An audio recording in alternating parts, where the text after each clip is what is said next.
मुंबई में मानसून की तबाही देखने को मिल रही है। एक और मानसून और मुंबई एक बार फिर से पानी में डूब गई है।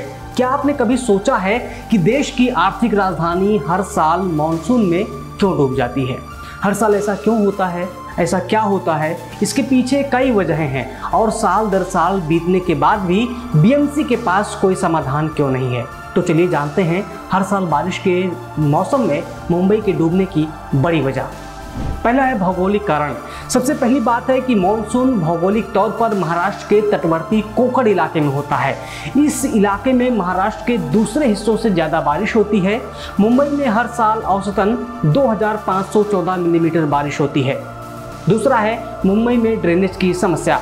मुंबई में ड्रेनेज सिस्टम बरसों पुराना है, इसे पूरी तरह से बदला नहीं गया। कई जगहों पर मरम्मत तो हुई लेकिन वो काफ़ी नहीं है। जिस गति से ड्रेनेज सिस्टम को सुधारने के लिए काम होना चाहिए था वो नहीं हुआ।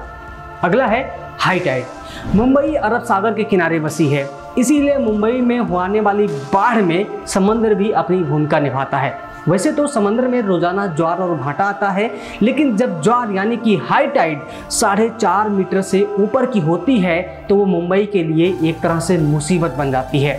हाई टाइड की वजह से समंदर का जलस्तर बढ़ जाता है और बारिश का पानी शहर से बाहर नहीं निकल पाता, उल्टा समंदर का पानी शहर में घुसने लगता है, जिसके कारण शहर के निचले इलाकों में पानी जमा हो जाता है और बाढ़ जैसे हालात हो जाते हैं। अगला है कुदरत के साथ खिलवाड़। मुंबई के बाढ़ग्रस्त होने का एक कारण है मीठी नदी। शहर के बीचों बीच से एक नदी होकर गुजरती है जिसका नाम है मीठी नदी। ये नदी मुंबई के पौड़ी और विहार तालाब से निकलती है और माहिम में जाकर अरब सागर से मिल जाती है। इस नदी के तट के दोनों ओर अतिक्रमण होने के कारण नदी का प्रवाह काफ़ी सकरा हो गया है। प्रदूषण और कचरे ने भी नदी की गहराई कम कर दी है। नदी ने नाले की शक्ल ले ली है। भारी बारिश होने पर इस नदी में बाढ़ आ जाती है और आसपास के इलाके इस बाढ़ की चपेट में आ जाते हैं। अगला है भ्रष्टाचार। देश की सबसे अमीर महानगर पालिका मानी जाने वाली, जिसका हजारों करोड़ रुपए का बजट है, फिर भी वो मुंबई को डूबने से नहीं बचा पाती। हर साल बीएमसी बजट का करीब 3% हिस्सा स्ट्रॉम वाटर निकासी के लिए होता है। 900 करोड़ रुपए के आसपास बीएमसी इस खर्च के लिए रखती है कि बारिश में शहर न डूबे, लेकिन शहर फिर भी डूबता ही है। इसके पीछे कहीं ना कहीं कारण भ्रष्टाचार भी है। भ्रष्टाचार की वजह से ये रकम भी बारिश के पानी की तरह ही बह जाती है। साल 2017 में सीएजी ने अपनी रिपोर्ट में वित्तीय लेन देन के दौरान गड़बड़ी पर आरोप लगाया था। आरोप ये लगा कि मुंबई महानगर पालिका की ओर से सीवेज मैनेजमेंट के ठेकेदारों को गैर कानूनी तरीके से फायदा पहुंचाया जाता है। इन सब के अलावा भी बहुत से कारण हैं जिसके कारण मुंबई डूबती है, जैसे नालियों की नियमित रूप से सफाई नहीं होती, नालियों से कूड़ा बाहर निकाला तो जाता है और उसे ठिकाने नहीं लगाया जाता।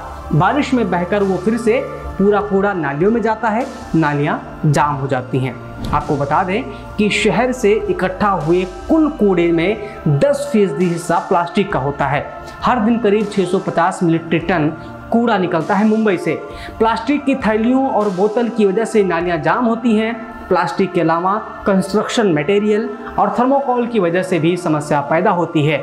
सॉलिड वेस्ट मैनेजमेंट सिर्फ मानसून से पहले ही होता है, लेकिन इसे रूटीन के तौर पर किया जाना चाहिए, लेकिन मानसून खत्म होते ही इसकी तरफ से ध्यान हटा दिया जाता है, जिसके कारण मुंबई में बाढ़ आती है। मुंबई वालों की भी जिम्मेदारी बनती है कि वो इधर उधर कूड़ा न फेंकें, प्लास्टिक का उपयोग कम करें, थर्माकोल जैसी चीज़ों का उपयोग कम करें और नालियों को प्रदूषित होने से बचाएं। मीठी नदी का बचाव बहुत ज़रूरी है, जिसके कारण मुंबई डूब रही है।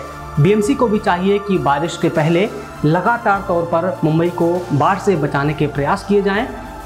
ऐसी ही तमाम खबरों के लिए आप पर्यावरण पोस्ट के फेसबुक पेज को लाइक कर सकते हैं, यूट्यूब चैनल को भी सब्सक्राइब कर सकते हैं। देखते रहिए पर्यावरण पोस्ट। मैं आपके साथ हूँ अविनाश।